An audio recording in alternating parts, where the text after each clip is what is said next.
Je m'appelle Benjamin Côté, j'ai 24 ans. Quel est ton diagnostic? J'ai eu un diagnostic de schizophrénie. La schizophrénie est un trouble marqué par une perte de contact avec la réalité. Ma première psychose, j'avais 17 ans.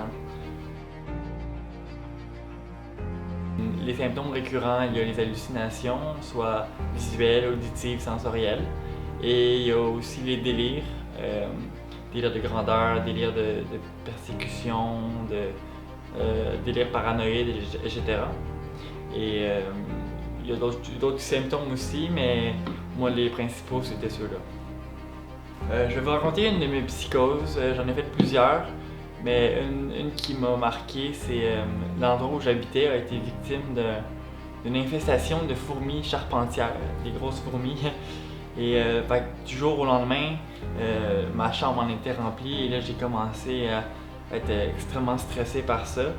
Et là j'ai commencé à halluciner des fourmis partout, j'en voyais à l'hôpital, j'en voyais sur ma peau, j'en sentais sous ma peau aussi.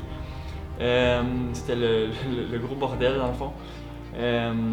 J'en voyais, des fois même les fourmis me parlaient, c'était vraiment une dure période à surmonter. Puis à l'hôpital, ça allait. Je me suis fait hospitaliser peu de temps après parce que ça allait vraiment plus. Ce que j'aimerais que les gens sachent à propos de moi et ma maladie, c'est que moi, Benjamin, je suis plus qu'un simple schizophrène. Je suis quelqu'un de passionné, je suis quelqu'un de créatif, je suis quelqu'un qui, malgré le fait que j'ai une maladie, je peux vivre une vie presque normale. C'est sûr, il y a des moments plus difficiles. J'ai des périodes de l'année qui c'est plus compliqué, mais je suis quelqu'un qu'on pourrait qualifier de normal et que je suis pas dangereux, je suis pas. Bref, je suis pas. J'ai une certaine instabilité, mais cette instabilité-là, je suis capable d'y remédier avec mes passions, par exemple, ou avec la médication, etc.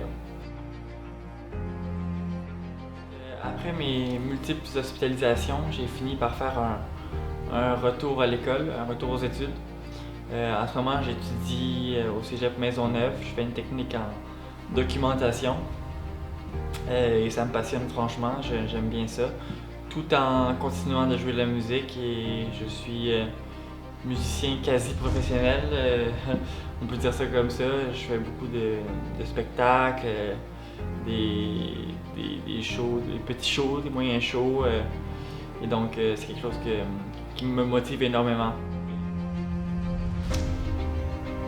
Ce que j'ai appris dans mon parcours, c'est, admettons si je regarde, après ma dernière tentative de suicide, j'ai vraiment compris la valeur de la vie, puis que j'avais du monde qui m'aime, que j'avais des belles choses à vivre encore. Alors, si j'ai bien une chose que j'ai appris, c'est que la vie a une valeur, puis que malgré les embûches, faut continuer, faut pas lâcher.